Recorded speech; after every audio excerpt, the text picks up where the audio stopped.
Hello friends, आज की video में हम लोग मॉडर्न हिस्ट्री के एक इम्पॉर्टेंट टॉपिक रिवोल्ट ऑफ 1857 को स्टार्ट करेंगे।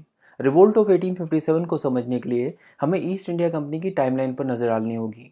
ईस्ट इंडिया कंपनी की टाइमलाइन में 1757 one of the most important year है। इस साल बैटल ऑफ प्लासी हुआ था। इस बैटल से पहले ईस्ट इंडिया कंपनी मात्र एक ट्रेडिंग कंपनी थी, बट साल 1757 के बाद से east India company trading company के साथ साथ एक पॉलिटिकल पावर भी बनती जा रही थी और ये धीरे धीरे अपना कंट्रोल पूरी इंडिया में बनाने में कामयाब हो गई। और इस तरह शुरुआत हुई ब्रिटिश ईस्ट इंडिया कंपनी के रूल की।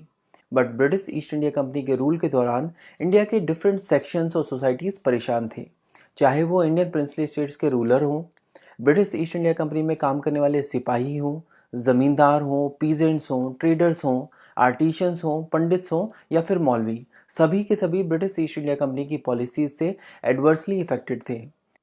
साल 1757 से साल 1857 तक यानी इन 100 सालों में बहुत सारे रिलीजियो पॉलिटिकल वायलेंस हुए, ट्राइबल मूवमेंट्स हुए, पीजेंट अपराइजिंग्स हुई, सिविल रेबेलियंस हुए, बट इन सभी को ब्रिटिश ईस्ट इंडिया कंपनी ने सप्रेस कर दिया। ब्रिटिश ईस्ट इंडिया कंपनी इन सभी रेबेलियंस और मूवमेंट्स को सप्रेस करने में कामयाब रही, क्योंकि ये रेबेलियंस या मूवमेंट या तो किसी पर्टिकुलर रीजन में हो रहे थे या सोसाइटी का एक पर्टिकुलर सेक्शन इसमें इन्वॉल्व था, यानी इन सभी रेबेलियंस का कैरेक्टर लोकल था। बट 1857 में एक ऐसी चिंगारी लगी जिसने एक बड़े रिवोल्ट का रूप ले लिया, एक ऐसे रिवोल्ट का जिसने इंडिया में ब्रिटिश ईस्ट इंडिया कंपनी की जड़ें हिला के रख दी। ये चिंगारी आखिर थी क्या, इसे समझते हैं। हुआ क्या कि 1857 में ब्रिटिश ईस्ट इंडिया कंपनी ने इंडिया में नई राइफल्स इंट्रोड्यूस की थी।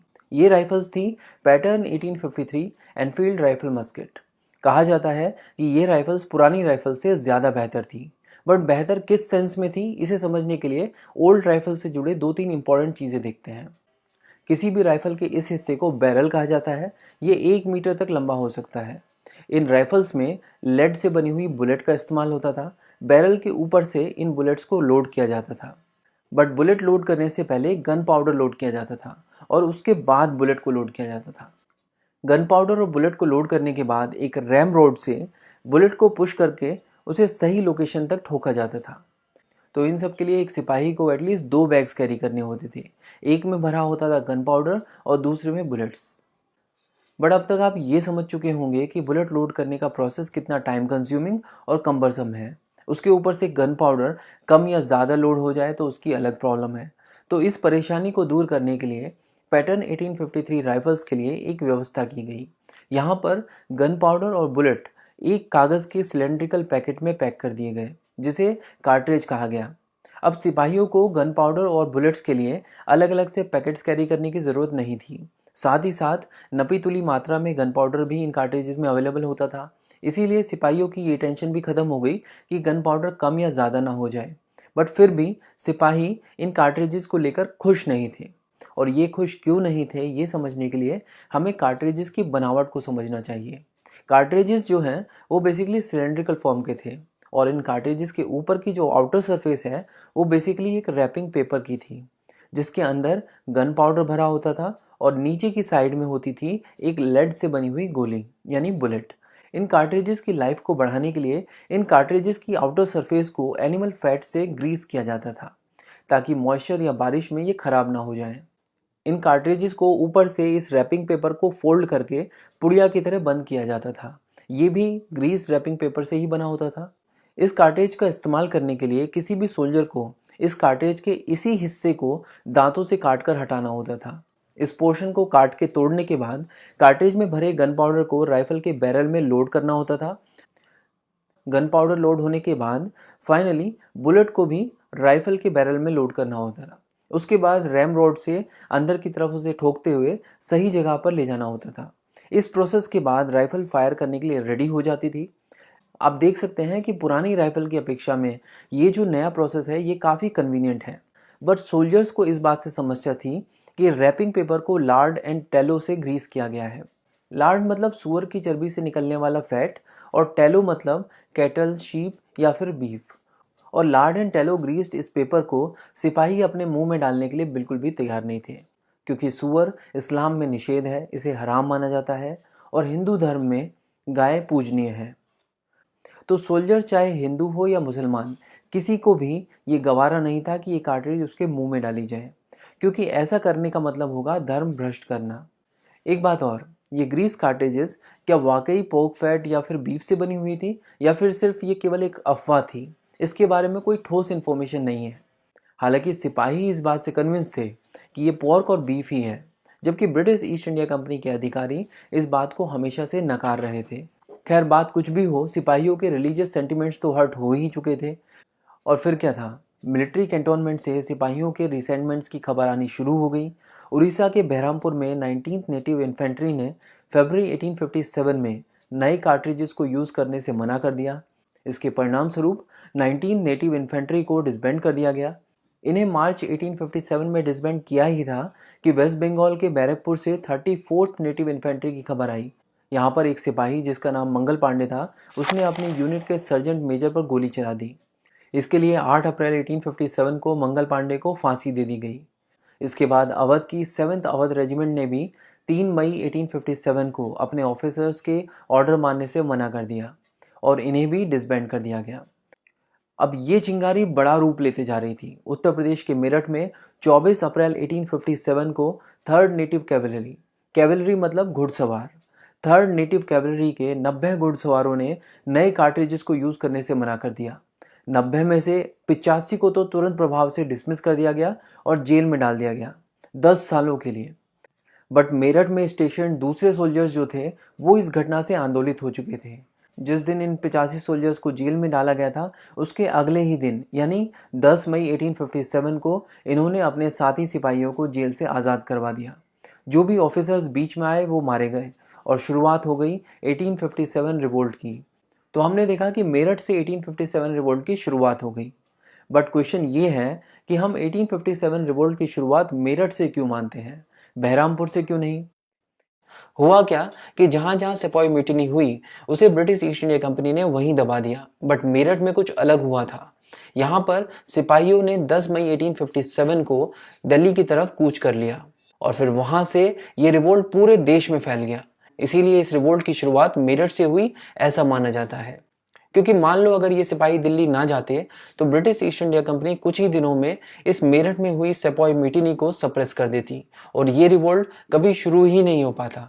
इसके अलावा आप नोटिस करो कि मेरठ में सिपाही म्यूटिनी 24 अप्रैल को हुई थी, जिस दिन मेरठ की थर्ड नेटिव कैवलरी ने ग्रीस कार्ट्रिजेस को यूज करने से मना कर दिया था। बट फिर भी हम 10 मई को 1857 रिवोल्ट की शुरुआत के रूप में देखते हैं, क्योंकि अगर 10 मई 1857 को मेरठ के सिपाही दिल्ली की तरफ नहीं गए होते तो 1857 रिवोल्ट कभी हो ही नहीं पाता। चलिए अब देखते हैं 1857 रिवोल्ट के economic causes. British East India company को अपने वॉर एक्सपेंसेस के लिए पैसों की ज़रूरत थी और उसके लिए उन्होंने लैंड पर टैक्स लगाना शुरू कर दिया। उन्होंने कई तरह के लैंड रेवेन्यू सेटलमेंट्स बनाए, जैसे कि परमानेंट सेटलमेंट, रेयतवारी और महलवारी। ये टैक्सेस काफ़ी हैवी हुआ करते थे और पीजेंट्स के लिए इन्हें दे पाना आसान नहीं था। ऐसे में ये टैक्स पे करने के लिए मनी लेंडर्स से पैसे उधार ले लिया करते थे और मनी लेंडर के पैसों से ब्रिटिशर्स को टैक्स पे करते थे। बट मनी लेंडर्स का उधार उनके सर पर लगा रहता था और जब वो मनी लेंडर का उधार नहीं पे कर पाते थे तो मनी लेंडर उनकी ज़मीनों से उन्हें एविक्ट कर दिया करते थे, उनकी ज़मीनें छीन लेते थे। तो आपने देखा कि कैसे रेवेन्यू सेटलमेंट की वजह से ब्रिटिश ईस्ट इंडिया कंपनी ने पीजेंट्स की हालत ख़राब करके रख दी थी। इस तरह बहुत सारे पीजेंट्स लैंडलेस हो जाते थे। अब बात करते हैं आर्टिशंस की, या फिर ऐसे लोगों की जो हैंडीक्राफ्ट इंडस्ट्रीज़ में काम करते थे। ऐसे लोगों को दो जगह से रेवेन्यू मिलता था। पहला, राजा महाराजाओं से पैट्रोनेज की फॉर्म में, यानी अगर राजा किसी आर्टिशन की कला से प्रभावित है तो उसे सपोर्ट करता था फाइनेंशियली। इसके अलावा ये आर्टिशंस अपनी बनाई हुई चीज़ें मार्केट में भी बेचते थे, जिससे इन्हें कुछ पैसे मिल जाते थे। बट आपको तो पता ही है कि ब्रिटिश ईस्ट इंडिया कंपनी ने बहुत सारे इंडियन स्टेट्स को एनेक्स कर लिया था और ऐसे में इन आर्टिशंस को मिलने वाली फाइनेंशियल हेल्प जो पैट्रोनेज की फॉर्म में मिलती थी वो बंद हो गई। उसके ऊपर से British East India company British goods को भी भारत की मार्केट में उतार रही थी और वो भी कम दामों में। इससे आर्टिशंस की बनाई चीज़ों की मार्केट में डिमांड कम होती जा रही थी और इस तरह इंडियन हैंडीक्राफ्ट इंडस्ट्री पूरी तरह से बर्बाद हो गई और इंडियन क्राफ्ट्समैन अब अपने काम को छोड़कर दूसरे काम की तलाश में भटक रहे थे। अब देखते हैं कि ट्रेडर्स की हालत क्या हुई ब्रिटिश ईस्ट इंडिया कंपनी के रूल में। ट्रेडर्स जब इंडियन मेड गुड्स बेचते थे तो उन पर उन्हें हाई टैरिफ्स पे करने होते थे, जबकि ब्रिटिश गुड्स के लिए ये टैरिफ्स काफ़ी कम थे। ब्रिटिश गुड्स अब बड़ी मात्रा में इंडिया में आने शुरू हो चुके थे और इंडिया की मार्केट ब्रिटिश गुड्स के लिए ओपन कर दी गई थी। और भारत के व्यापारी तो अपना माल देश के बाहर बेच ही नहीं पा रहे थे, क्योंकि एक्सपोर्ट ड्यूटी काफ़ी ज़्यादा हाई थी। इसकी वजह से कॉटन और सिल्क, जो इंडिया से पहले काफ़ी ज़्यादा एक्सपोर्ट किया जाता था, अब उसका एक्सपोर्ट ख़त्म हो चुका था। और इन वजहों से ब्रिटिश गुड्स के मुकाबले हमारे Indian made goods British goods के सामने टिक नहीं पाए। इंडियन ट्रेड और मर्केंटाइल क्लास ब्रिटिशर्स की इन पॉलिसीज़ के कारण बर्बाद हो चुकी थी। इतना ही नहीं, ज़मींदार भी ब्रिटिशर्स की पॉलिसीज़ से काफ़ी ज़्यादा इफेक्टेड थे। ब्रिटिश ईस्ट इंडिया कंपनी द्वारा दिए गए हाई रेवेन्यू टारगेट्स जब ये ज़मींदार पूरे नहीं कर पाते थे तो ब्रिटिश ईस्ट इंडिया कंपनी इन्हें क्यों वारंटी नोटिस भेज देती थी, जिसमें पूछा जाता था कि किस हैसियत से आप ज़मींदार बने बैठे हो जब आपसे रेवेन्यू कलेक्शन का टारगेट अचीव ही नहीं हो पा रहा है।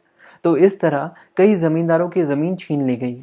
ज़मींदारी छिन जाना इनकी इज्जत छिन जाने जैसा था। जिस गांव में इनकी इतनी इज्जत हुआ करती थी, लोग इनके नाम से डरते थे, अब ज़मींदारी छीनने के बाद कुत्ता भी इन्हें पूछ नहीं रहा था। इसके अलावा इन्हें कोई दूसरा काम भी तो नहीं आता था, पैसों के लिए कोई सोर्स इनके पास नहीं था। ऐसा समझो कि ब्रिटिश ईस्ट इंडिया कंपनी ने इन ज़मींदारों के हाथ में कटोरा थमा दिया। अवध में ब्रिटिश ईस्ट इंडिया कंपनी ने 1856 के अराउंड ऐसा 21,000 ताल्लुकदारों के साथ किया था। तो आपने देखा कि कैसे ब्रिटिश ईस्ट इंडिया कंपनी ने अपनी पॉलिसीज से इंडिया के इकोनॉमिक फैब्रिक को पूरी तरह से खराब करके रख दिया। तो ऑब्वियस सी बात है कि सोसाइटी के इन सेक्शंस में भयंकर डिसकंटेंटमेंट था और 1857 रिवोल्ट में जुड़कर ये ब्रिटिश ईस्ट इंडिया कंपनी को सबक सिखाना चाहते थे। तो ये थे रिवोल्ट ऑफ 1857 के इकोनॉमिक कॉजेज़। बट जब भी हम 1857 के मेजर कॉजेज़ की बात करते हैं तो उसमें economic causes, political causes, administrative causes, social religious causes, influence of outside events और इसके अलावा डिसकंटेंट अमॉन्ग सिपॉइज को भी कवर करते हैं। तो चलिए स्टार्ट करते हैं पॉलिटिकल कॉजेज से। British East India company India में अपनी पावर और प्रेस्टीज बढ़ाने के लिए जो कुछ भी पॉसिबल था वो कर रही थी। इसके लिए चाहे उसे अपनी प्रोमिसेस को तोड़ना पड़े या फिर ट्रीटीज़ को डिसऑनर करना पड़े। बट इसके चलते इंडियन रूलर्स का ब्रिटिश ईस्ट इंडिया कंपनी से विश्वास उठ चुका था। उन्हें ब्रिटिश ईस्ट इंडिया कंपनी की मंशा पर शक होने लगा था। उसके ऊपर से डॉक्ट्रिन ऑफ लैप्स और सब्सिडरी अलायंस पॉलिसीज़ को इम्प्लीमेंट करके तो ब्रिटिश ईस्ट इंडिया कंपनी ने हद ही कर दी, सीधे सीधे इंडियन स्टेट्स को एनेक्स कर लिया। ब्रिटिश ईस्ट इंडिया कंपनी की पॉलिसीज से परेशान इंडियन स्टेट्स के रूलर्स के पास ये अच्छा मौका था कि वो 1857 रिवोल्ट में जुड़कर ब्रिटिश ईस्ट इंडिया कंपनी के खिलाफ खड़े रहें। तो ये थे 1857 रिवोल्ट के पॉलिटिकल कॉजेज़। अब बात करते हैं एडमिनिस्ट्रेटिव कॉजेज़ की। ब्रिटिश ईस्ट इंडिया कंपनी के अंदर काम करने वाले पुलिस ऑफिसर्स, छोटे अधिकारी और लोअर कोर्ट्स, इन्हीं से आम लोगों का पाला पड़ता था। और ब्रिटिश ईस्ट इंडिया कंपनी की इन एडमिनिस्ट्रेटिव पोजीशंस में भयंकर करप्शन था, जिससे भारत के आम लोग दुखी हो चुके थे। ब्रिटिश ईस्ट इंडिया कंपनी के अगेंस्ट अपने गुस्से को एक्सप्रेस करने के लिए ये लोग 1857 रिवोल्ट में शामिल हो गए। तो ये थे 1857 रिवोल्ट के एडमिनिस्ट्रेटिव कॉजेज़। अब बात करेंगे सोशल रिलीजियस कॉजेज़ की। ब्रिटिशर्स अपने आप को भारतीयों से ज़्यादा सुपीरियर समझते थे। रंग के आधार पर वो भारतीयों को इन्फीरियर बता रहे थे। उसके ऊपर से भारत में क्रिश्चियन मिशनरीज अपने धर्म का प्रचार करते हुए घूम रहे थे, जिससे भारत के लोगों को ये महसूस होने लग गया था कि कहीं ना कहीं उनके धर्म परिवर्तन की तैयारी चल रही है। इतना ही नहीं, ब्रिटिश ईस्ट इंडिया कंपनी ने सती प्रथा को अबॉलिश कर दिया था। वे विडो रीमैरिज को भी सपोर्ट कर रहे थे। इसी के साथ साथ विमेन एजुकेशन को भी प्रमोट कर रहे थे, जिससे भारत के लोगों में इस बात का गुस्सा था कि ये कंपनी हमारी सोसाइटी की सोशल और रिलीजियस डोमेन में क्यों दखल अंदाजी कर रही है। उसके ऊपर से मस्जिद और मंदिरों पर लैंड टैक्सेस लगाए जा रहे थे। रिलीजियस डिसेबिलिटीज़ एक्ट 1856 में हिंदू कस्टम्स को बदलने की कोशिश की गई। यहाँ पर कहा गया कि अगर कोई भी इंसान अपना धर्म बदल लेता है, किसी दूसरे धर्म को स्वीकार कर लेता है, तब भी उसका अपने पिता की प्रॉपर्टी पर राइट उतना ही रहेगा जितना पहले था। इससे लोगों के दिमाग में ये बात आई कि कहीं ना कहीं ब्रिटिश ईस्ट इंडिया कंपनी लोगों को अपना धर्म बदलने के लिए लुभा रही है। ये सब सोशल रिलीजियस कॉजेज़ थे जिसकी वजह से सिविलियंस परेशान थे और उन्होंने बड़ी मात्रा में ब्रिटिश ईस्ट इंडिया कंपनी के खिलाफ रिवोल्ट ऑफ 1857 में पार्टिसिपेट किया। तो ये थे सोशल रिलीजियस कॉजेज़। अब देखते हैं influence of outside events. India के बाहर भी कुछ ऐसा हो रहा था जिसकी वजह से इंडिया के लोगों को ये लगने लगा था कि ब्रिटिशर्स कोई भगवान नहीं है, उन्हें भी हराया जा सकता है। 1838 से 1842 तक फर्स्ट अफगान वार हुआ, जिसमें ब्रिटिशर्स बुरी तरह से हारे थे। इससे इंडियंस की उम्मीद काफ़ी बढ़ी।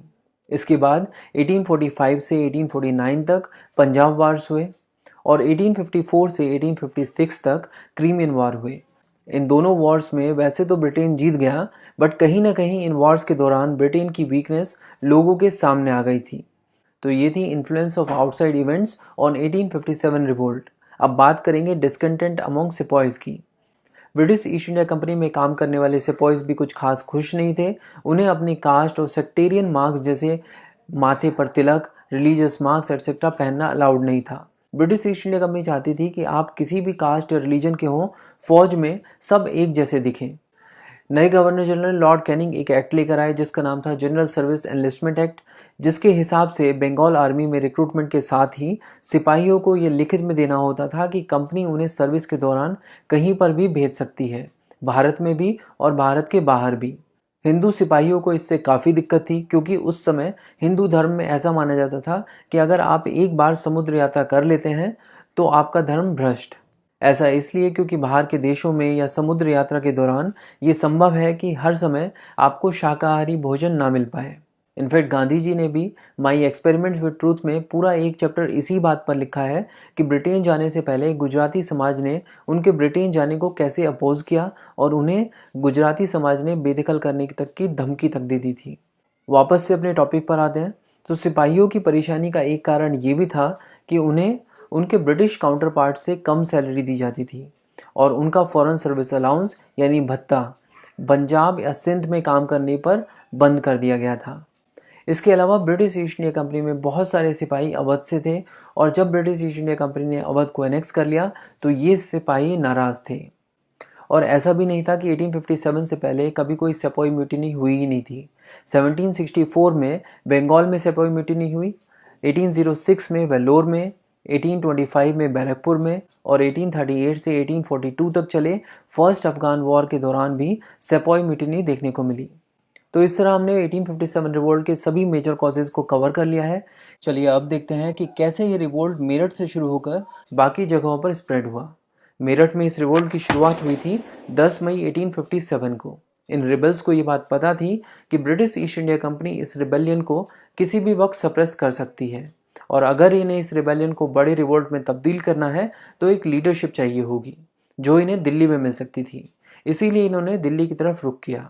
दिल्ली मेरठ से मात्र 58 किलोमीटर दूर है। दिल्ली में स्टेशन जो ब्रिटिश ईस्ट इंडिया कंपनी की लोकल इन्फेंट्री के सिपॉयज थे उनको भी इस बात की खबर मिल चुकी थी और वो भी इन रिबल्स के साथ हो लिए। प्लान था दिल्ली को कैप्चर करने का, but British East India company भी हाथ पे हाथ रख के नहीं बैठी थी। उन्होंने साइमन फ्रेजर को भेजा जो कि एक पॉलिटिकल एजेंट भी थे। उन्होंने मोर्चा संभाला बट मारे गए। इसके बाद लेफ्टिनेंट विलोबी जो कि दिल्ली में मैगजीन यानी जिस जगह पर बुलेट्स वगैरह रखी होती हैं उसके ऑफिसर इंचार्ज थे, उन्होंने इस रेबेलियन को दबाने की भरसक कोशिश की बट कोई फ़ायदा नहीं हुआ। बहुत सारे यूरोपियन ऑफिसर्स को मारने के बाद फाइनली इंडियन सोल्जर्स ने दिल्ली को कैप्चर कर लिया। दिल्ली कैप्चर करने के बाद ये लास्ट मुगल रूलर बहादुर शाह जफर के पास पहुंचे। उन्हें एम्परर ऑफ इंडिया प्रोक्लेम किया। बहादुर शाह जफर इसके लिए तैयार नहीं थे। उस समय उनकी उम्र 82 हो चुकी थी और शरीर भी जवाब दे चुका था, बट अंत में इंडियन सिपॉयज की बात उन्हें माननी पड़ी। वैसे एक तरह से ये मास्टर स्ट्रोक था। इंडियन सिपॉयज ने बहादुर शाह जफर को एम्परर ऑफ इंडिया घोषित करके सेपॉय म्यूटिनी को एक रेवोल्यूशनरी वॉर में बदल दिया। इससे ये भी पता चलता है कि बात सिर्फ कार्ट्रिज के यूज़ करने की नहीं थी, रेबल्स पॉलिटिकली मोटिवेटेड भी थे। खैर जो भी हो, अब बहादुर शाह जफर जो है वो इस रेवोल्यूशनरी वॉर के लीडर थे और इंडियन सिपॉयज ने उन्हें ही अपना लीडर चुना। इसके पीछे रीज़न ये भी हो सकता है कि इतने सालों तक मुगल डायनेस्टी ने इंडिया में जो रूल किया था वो इंडिया की पॉलिटिकल यूनिटी के ट्रेडिशनल सिंबल बन चुके थे। अब बहादुर शाह जफर की बारी थी अपनी लीडरशिप दिखाने की। उन्होंने इंडिया के दूसरे स्टेट्स के रूलर्स और चीफ्स को ये लेटर लिखकर आग्रह किया कि सभी इंडियन स्टेट्स अगर मिलकर एक कॉन्फेडरेसी बनाएं और ब्रिटिश ईस्ट इंडिया कंपनी से एक साथ मिलकर लड़ें तो भारत से ब्रिटिश रिजीम हमेशा के लिए ख़त्म किया जा सकता है। हम इसी वीडियो में आगे देखेंगे कि इन लेटर्स का प्रभाव कई स्टेट्स पर पड़ा और ये रिवोल्ट बहुत ही तेज़ी से स्प्रेड हुआ। रिवोल्ट का सेंटर बना हुआ था दिल्ली और बहादुर शाह जफर इस रिवोल्ट के सिंबल के रूप में देखे गए। उधर बरेली में सूबेदार बख्त खान जो कि खुद ब्रिटिश ईस्ट इंडिया कंपनी में 40 साल से काम कर रहे थे और काफ़ी सारी वॉर्स में ब्रिटिश ईस्ट इंडिया कंपनी के साथ थे, इंडो अफगान वॉर्स में भी उन्होंने भी ब्रिटिश ईस्ट इंडिया कंपनी के खिलाफ बगावत कर दी। बरेली दिल्ली से 285 किलोमीटर्स दूर है। सूबेदार बख्त खान को दिल्ली में जो हुआ उसकी खबर मिल चुकी थी। ये बरेली से अपने सोल्जर्स को लेकर दिल्ली पहुंचे और यहाँ आकर इन्होंने सभी इंडियन सोल्जर्स की कमांड ले ली और बन गए जनरल बख्त खान। बहादुर शाह ने सोचा कि अगर मैं इंडिया का एम्परर बन ही चुका हूँ तो मुझे अपनी एक टीम तैयार करनी होगी। सभी एम्परर्स का एक दरबार होता है, एक कोर्ट होता है। तो इन्होंने एक कोर्ट इस्टेब्लिश किया जिसमें 6 आर्मी मैन और 4 सिविलियंस थे और इसी कोर्ट में एम्परर के नाम पर सभी डिसीजंस लिए जाते थे। बट एम्परर अगर वीक हो तो सारी जो पावर्स होती है वो मंत्रियों के पास आ जाती है। ऐसे में जो रियल पावर थी वो इन 6 आर्मी मैन के पास आ गई और उनके लीडर थे बख्त खान। तो आप मान सकते हो कि दिल्ली में रियल लीडरशिप जनरल बख्त खान के पास थी। बहादुर शाह जफर तो नाम के राजा थे। उनके होने ना होने से कोई फर्क तो पड़ता नहीं था। उल्टा उनकी वीक पर्सनैलिटी, उनका बुढ़ापा और लैक ऑफ लीडरशिप क्वालिटी की वजह से जो रिवोल्ट को नुकसान हुआ वो अलग। अब हम इस रिवोल्ट ऑफ 1857 के स्टॉर्म सेंटर्स को देखेंगे। इस रिवोल्ट के स्टॉर्म सेंटर्स हैं दिल्ली, झांसी, कानपुर, लखनऊ, बरेली, फैज़ाबाद और आरा। दिल्ली में क्या हुआ वो तो हम ऑलरेडी कवर कर चुके हैं। अब हम देखेंगे कि कानपुर में ये रिवोल्ट कैसे स्प्रेड हुआ। कानपुर में Peshwa Bajirao two British East India Company की पेंशन पर जी रहे थे। हमने थर्ड एंग्लो मराठा वॉर वाली वीडियो में देखा था कि कैसे थर्ड एंग्लो मराठा वॉर के बाद ब्रिटिश ईस्ट इंडिया कंपनी ने इन्हें बिठूर की बस में बिठा दिया था। तभी से ये ब्रिटिश ईस्ट इंडिया कंपनी की पेंशन पर गुजारा कर रहे थे। बिठूर कानपुर डिस्ट्रिक्ट में ही एक छोटा सा कस्बा था। तो पेंशन तो इनकी चल ही रही थी। इनका एक एडॉप्टेड सन भी था जिसका नाम था ढोंडू पंत, जिन्हें नाना साहिब भी कहा जाता है। ब्रिटिश ईस्ट इंडिया कंपनी ने कहा कि हम पेशवा बाजीराव टू को ही लास्ट पेशवा मानते हैं। इनके बाद इनके एडॉप्टेड सन को हम पेशवा नहीं मानेंगे और उनके एडॉप्टेड सन को किसी भी तरह की कोई भी पेंशन भी नहीं दी जाएगी। तो ऐसी स्थिति में कानपुर में इंडियन सेपॉयज की नेचुरल चॉइस नाना साहिब भी थे। नाना साहिब ने भी इनकी लीडरशिप अच्छे से निभाई। नाना साहिब ने कानपुर से ब्रिटिश ईस्ट इंडिया कंपनी को खदेड़ दिया और खुद को पेशवा घोषित कर दिया। उन्होंने बहादुर शाह को एम्परर ऑफ इंडिया माना और खुद को उनका जनरल। नाना साहिब ने कानपुर कैप्चर कर लिया था और ब्रिटिश ऑफिशियल ज़्यादातर यहाँ से भाग गए थे। बट जो नहीं भागे, जैसे कि सर ह्यू व्हीलर जो कि स्टेशन कमांडर भी थे, उन्होंने सरेंडर कर दिया। बट उन्हें भी उसी दिन मार दिया गया 27 जून 1857 को। तो हमने देखा कि कानपुर में 1857 रिवोल्ट का क्या असर हुआ। तो दिल्ली और कानपुर को हमने कवर कर लिया है। अब बारी है लखनऊ की। लखनऊ उस समय अवध की कैपिटल हुआ करती थी और अवध के नवाब थे वाजिद अली शाह और उनकी वाइफ थी बेगम हजरत महल। इनके बेटे का नाम था Birjis Qadir. British East India Company ने 1856 में अवध को एनेक्स कर लिया था और अवध के नवाब वाजिद अली शाह को एग्जाइल दे दी थी। उन्हें फोर्सफुली कलकत्ता भेज दिया था। अवध में रेबेलियन की शुरुआत हुई 4 जून 1857 को। ऐसे में बेगम हजरत महल ने लखनऊ की इस रेबेलियन की लीडरशिप ली और बिरजिस कादिर को लखनऊ का नवाब घोषित कर दिया। बेगम हजरत महल की लीडरशिप के सामने लखनऊ में ब्रिटिश ईस्ट इंडिया कंपनी टिक नहीं पाई और अब लखनऊ पर बेगम हजरत महल और उनके बेटे बिरजिस कादिर का रूल था। बट इसके बावजूद लखनऊ की ब्रिटिश रेजिडेंसी में हेनरी लॉरेंस, जो कि ब्रिटिश रेजिडेंट थे, वो छुपे हुए थे और उन्हीं के साथ साथ बहुत सारे यूरोपियंस और बहुत सारे उनके वफादार सिपाही भी छुपे हुए थे। इंडियन सिपाहीज ने इस रेजिडेंसी को चारों तरफ से घेर लिया और अटैक कर दिया। इस अटैक में हेनरी लॉरेंस मारे गए। तो ये सब हुआ 1857 रिवॉल्ट के दौरान लखनऊ में। अब देखते हैं कि बरेली में क्या हुआ। बरेली में इन सिपाहीज को लीड कर रहे थे खान बहादुर खान। ये रोहिलखंड के फॉर्मर रूलर हाफिज रहमत खान के डिसेंडेंट थे, उनके पोते थे। ब्रिटिश ईस्ट इंडिया कंपनी से इन्हें पेंशन मिल रही थी। एज इनकी उस समय 82 हो चुकी थी। बट इस एज में भी ये बहुत ही एक्टिव थे और कमाल की लीडरशिप थी इनकी। इन्होंने कुछ ही समय में 40,000 सोल्जर्स की आर्मी खड़ी कर दी। इस आर्मी से टक्कर लेने में तो ब्रिटिश ईस्ट इंडिया कंपनी के भी पसीने छूट गए और ऊपर से खान बहादुर खान की लीडरशिप। बाकी सभी जगहों पर रिवोल्ट सप्रेस होने के बाद भी यहाँ पर रिवोल्ट आखिर तक चलता रहा था। तो ये थी कहानी बरेली की। अब देखते हैं कि आरा, जो कि बिहार में है, वहाँ 1857 के क्या हालात थे। यहाँ पर कुंवर सिंह, जो कि जगदीशपुर के ज़मींदार थे, उन्होंने कमान संभाली। ये भी 70 साल के थे। ब्रिटिशर्स ने इनकी ज़मीनें छीन ली थी। ये बात इनके दिल को छू गई और इसका बदला लेने के लिए तड़प रहे थे। जब पास की छावनी से इंडियन सोल्जर्स इनके पास पहुंचे तो ये तुरंत उनको लीड करने के लिए तैयार हो गए। इनके और ब्रिटिशर्स के बीच में भयंकर घमासान हुआ। तो ये थी कहानी आरा की। आप अगर नोटिस करो तो हम लोग यहाँ पर हर एक स्टॉर्म सेंटर के पीक मोमेंट तक की बात कर रहे हैं, क्योंकि इसके बाद जब सेपरेशन शुरू हुआ उसको हम लोग डिफरेंट वीडियो में कवर करेंगे। हर जगह के सेपरेशंस को हम लोग एक साथ कवर करेंगे एक नई वीडियो में। अब देखते हैं कि 1857 रिवोल्ट के दौरान फैज़ाबाद में क्या हो रहा था। फैज़ाबाद में लीड कर रहे थे मौलवी अहमदुल्ला। ये वैसे तो मद्रास के रहने वाले थे, बट उस समय तक ये फैज़ाबाद में आ चुके थे और इन्होंने भी ब्रिटिश ट्रूप्स को कड़ी टक्कर दी। मैप में आपने नोटिस किया होगा कि फैज़ाबाद अवध के बहुत ही पास है। तो जब मई 1857 में अवध में रिवोल्ट शुरू हुआ तो वहाँ के बड़े लीडर्स में इनका नाम भी आता है। तो ये तो हुई बात फैज़ाबाद की। अब देखते हैं कि झांसी की सिचुएशन क्या थी। झांसी के राजा थे राजा गंगाधर राव और उनकी वाइफ थी रानी लक्ष्मीबाई। इन्होंने एक बच्चे को गोद लिया था जिसका नाम था दामोदर। राजा गंगाधर राव की मृत्यु होने के बाद ब्रिटिश ईस्ट इंडिया कंपनी ने डॉक्ट्रिन ऑफ लैप्स लगाकर झांसी को एनेक्स कर लिया। बट रानी लक्ष्मीबाई इस बात पर अड़ी हुई थी कि वो अपनी झांसी किसी को नहीं देंगी। इंडियन सिपॉइज ने उनको अपना लीडर बना लिया और कोशिश की गई कि झांसी को वापस से कैप्चर किया जाए। बट ये इतना आसान नहीं था, इसीलिए रानी लक्ष्मीबाई की मदद के लिए तांतिया टोपे भी आ चुके थे। तांतिया टोपे नाना साहिब के क्लोज एसोसिएट थे, बट कानपुर की हार के बाद नाना साहिब गायब थे और ये रानी लक्ष्मीबाई की मदद के लिए आ चुके थे। ये दोनों मिलकर अपनी सेना के साथ ग्वालियर की तरफ बढ़े। ग्वालियर के राजा Scindia British East India Company के लॉयलिस्ट थे। इन्होंने ग्वालियर को कैप्चर कर लिया और ये घोषणा कर दी कि मराठा एम्पायर की शुरुआत एक बार फिर से ग्वालियर से होगी। इनका प्लान था कि ये साउथ की तरफ भी बढ़े, बट इससे पहले कि कुछ हो पाता ब्रिटिश ईस्ट इंडिया कंपनी ने ग्वालियर को वापस से रिकैप्चर कर लिया बाय जून 1858।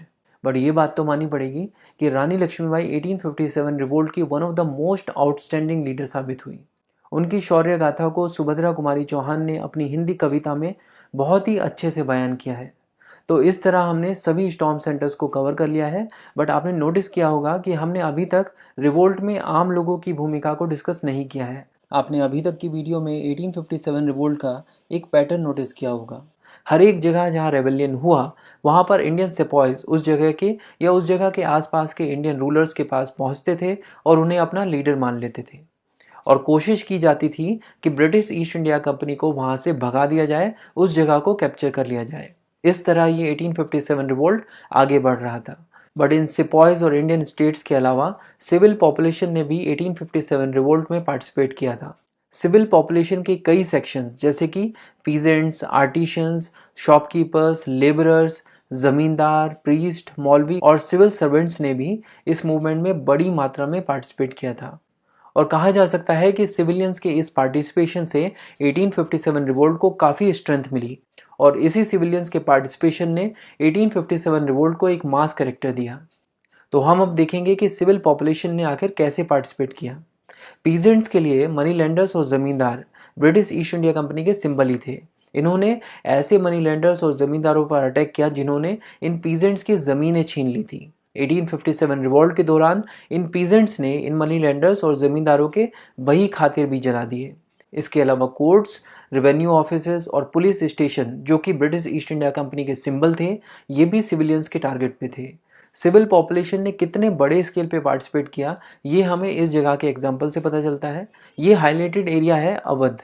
यहाँ पर 1857 रिवोल्ट के दौरान अराउंड 1.5 लाख लोग अंग्रेज़ों से लड़ते हुए मारे गए, जिसमें 1 लाख तो सिर्फ सिविलियंस ही थे। तो इससे एक बात तो क्लियर होती है कि रिवोल्ट की शुरुआत तो हुई सेपॉइज के रेबेलियन के साथ, बट अवध और नॉर्थ वेस्ट प्रोविंसेस के सिविलियंस ने इसमें बड़ी भूमिका निभाई। इसके अलावा उत्तर प्रदेश की ये जो जगह है ये है बागपत। यहाँ के एक सिविलियन शाहमल का 1857 में योगदान अद्वितीय है। ये बिलोंग करते थे बागपत उत्तर प्रदेश के परगना बड़ौद को। ये रात रात भर गांव में घूमकर लोगों को जागरूक कर रहे थे कि वो ब्रिटिश ईस्ट इंडिया कंपनी के खिलाफ खड़े हों और 1857 रिवोल्ट में अपना योगदान दें।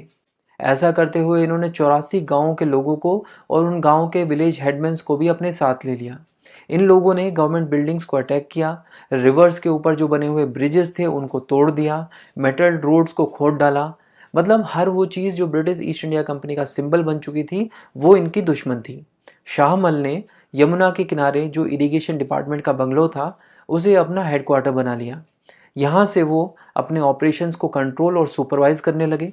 शाहमल बागपत के ही थे और बागपत दिल्ली और मेरठ से ज़्यादा दूर नहीं है। इन्होंने दिल्ली में बहादुर शाह जफर को अपना सपोर्ट पहुंचाया और साथ ही साथ ब्रिटिश ईस्ट इंडिया कंपनी के हेडक्वार्टर और मेरठ के बीच में जो ऑफिशियल कम्युनिकेशन है उसको ब्रेक करने की कोशिश की। देखते ही देखते इरिगेशन डिपार्टमेंट का ये बंगला हॉल ऑफ जस्टिस में तब्दील हो गया। यहाँ पर गांव के लोगों के फैसले सुने जाने लगे। शाहमल ने एक इंटेलिजेंस नेटवर्क भी बनाया था जो इन्हें 1857 के दौरान खुफिया जानकारी भी दे रहा था। सिचुएशन ऐसी थी कि यहाँ के लोगों को लगने लगा था कि ब्रिटिश ईस्ट इंडिया कंपनी देश छोड़कर भाग चुकी है और वो आज़ाद हो चुके हैं। बट तभी एक इंग्लिश ऑफिसर डनलप के हाथों शाहमल को मार दिया गया। उनकी बॉडी के टुकड़े टुकड़े कर दिए गए और 21 जुलाई 1857 के दिन उनके कटे हुए सर को पब्लिकली डिस्प्ले किया गया ताकि लोगों में डर का माहौल वापस से बनाया जा सके। तो हमने इस वीडियो में सिविलियंस रोल इन 1857 को पूरी तरह से कवर कर लिया है। इसके अलावा इसी वीडियो में हम लोगों ने 1857 रिवोल्ट के सभी स्टॉर्म सेंटर्स को भी देखा और वहाँ के मेन लीडर्स को भी समझा, उनके रोल को भी समझा। अब आते हैं हम इस वीडियो के लास्ट पार्ट पे, जहाँ पर हम ये डिस्कस करेंगे कि कैसे ब्रिटिश ईस्ट इंडिया कंपनी ने इस रिवोल्ट को सप्रेस किया। स्टार्ट करते हैं दिल्ली से, जो कि इस रिवोल्ट का नर्व सेंटर था। यहाँ पर ब्रिटिश ईस्ट इंडिया कंपनी के ऑफिसर जॉन निकोलसन ने एक बहुत ही क्रूशियल रोल प्ले किया दिल्ली को कैप्चर करने में। इन्होंने 20 सितंबर 1857 को दिल्ली को कैप्चर कर लिया। बहादुर शाह जफर को रंगून भेज दिया गया, जहाँ पर उन्हें कैद में रखा गया। अब दिल्ली में बच गए उनके 2 बेटे, बट लेफ्टिनेंट हडसन ने उन्हें कैप्चर किया और पॉइंट ब्लैंक की दूरी से उन्हें उड़ा दिया। 1862 में बहादुर शाह जफर की मृत्यु हो गई और इस तरह मुगल्स का अब कोई वारिस नहीं बचा। मुगल एम्पायर पूरी तरह से ख़त्म हो चुका था। अब देखते हैं कि कानपुर को किस तरह से कैप्चर किया गया। हमने देखा था कि कानपुर में नाना साहेब लीड कर रहे थे और तांत्या टोपे उनके साथ थे। यहाँ पर ब्रिटिश ईस्ट इंडिया कंपनी की तरफ से जिम्मेदारी दी गई थी सर कॉलिन कैम्पबेल को। सर कॉलिन कैम्पबेल के अटैक के सामने नाना साहेब टिक नहीं पाए और ब्रिटिश ईस्ट इंडिया कंपनी ने कानपुर कैप्चर कर लिया 6 दिसंबर 1857 को। इसके बाद तांत्या टोपे यहाँ से झांसी चले गए थे और 1859 के पहले कुछ महीनों में नाना साहेब भागकर नेपाल चले गए। इसके बाद नाना साहेब के बारे में कभी कुछ पता नहीं चल पाया। उधर झांसी में तांत्या टोपे पहुंच चुके थे रानी लक्ष्मीबाई की हेल्प के लिए। झांसी को कैप्चर करने की जिम्मेदारी दी गई थी सर ह्यू रोज को। इन्होंने झांसी कैप्चर कर लिया और इसी दौरान झांसी के लिए लड़ते हुए रानी लक्ष्मीबाई ने जून 1858 में अपनी जान दे दी। इसके बाद तांत्या टोपे यहाँ से भागकर मध्य भारत के जंगलों में छिप गए थे, बट अप्रैल 1859 में इन्हें पकड़ लिया गया और फिर मार दिया गया। तो अभी तक हमने देखा कि दिल्ली, कानपुर और झांसी को कैसे कैप्चर किया गया। इसके बाद बिहार के कुंवर सिंह, फैजाबाद के मौलवी अहमदुल्ला और बरेली के खान बहादुर खान को भी 1859 तक मार दिया गया। अब बची लखनऊ की बेगम हजरत महल। स्टार्टिंग में सर हेनरी हैवलॉक और सर जेम्स आउटरैम ने लखनऊ को कैप्चर करने की कोशिश की, बट विफल रहे। फिर कानपुर को जीतने के बाद सर कॉलिन कैम्पबेल यहाँ पर पहुँचे। गोरखा रेजिमेंट्स की मदद से इन्होंने यहाँ पर फंसे हुए यूरोपियंस को बाहर निकाला और फिर लखनऊ को अल्टीमेटली कैप्चर कर लिया। लखनऊ को इन्होंने मार्च 1858 में कैप्चर किया था और इसी दौरान बेगम हजरत महल भागकर नेपाल चली गई और वहाँ भेष बदलकर रहने लगी। तो हमने देखा कि 1857 के सभी स्टॉर्म सेंटर्स को कैसे ब्रिटिश ईस्ट इंडिया कंपनी ने वापस से कैप्चर कर लिया और इस तरह 1859 के अंत तक ब्रिटिश अथॉरिटी इंडिया में पूरी तरह से रीस्टैब्लिश हो चुकी थी। चलिए अब हम समझते हैं कि 1857 रिवोल्ट आखिर फेल क्यों हुआ। इस रिवोल्ट के फेल होने के 5 मेन कारण हैं।